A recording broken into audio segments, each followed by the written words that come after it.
Nasunog ang isang lalaki na namataang may bit-bit umanong baril at hinihinalang shabu matapos itong sumbong ng isang concerned citizen sa himpilan ng pulisya sa Barangay Pangina, Central Cebu City.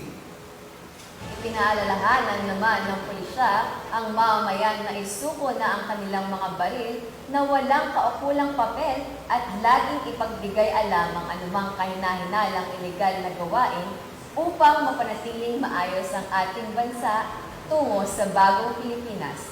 Patrolwoman Blessed Is Pedoche sa balita.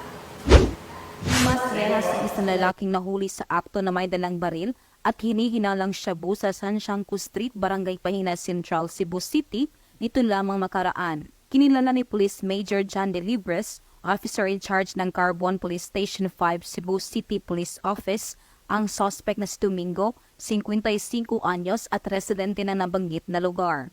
Madalas 2:35 ng hapon ng mamataan at makatanggap ang pulisya ng tawag tungkol sa armadong lalaki na sa nasabing lugar. Agarang inaresto ang naturang lalaki at nabigo itong makapagbigay ng papeles ukol sa hawak nitong baril. Nakumpiska mula sa suspect ang isang unit of .45 caliber pistol, 3 live ammunition sa magazine at isang plastic sachet ng hinihinalang shabu na may timbang na 0.09 gramo at standard drug price na 800 pesos.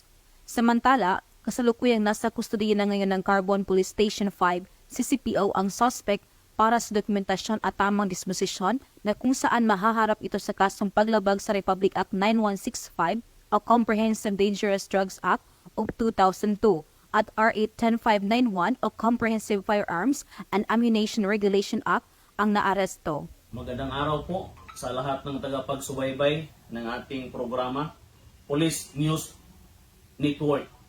Paalala lang po dito sa lahat ng residente ng Cebu City na mag-ingat palagi at saka baka may mapansin sila na mga tao, mga masamang tao na may bit-bit o dala ng baril na huwag kayong mag-atumbili sa pag-report, sa pagtawag sa pinakamalapit na istasyon ng pulisya.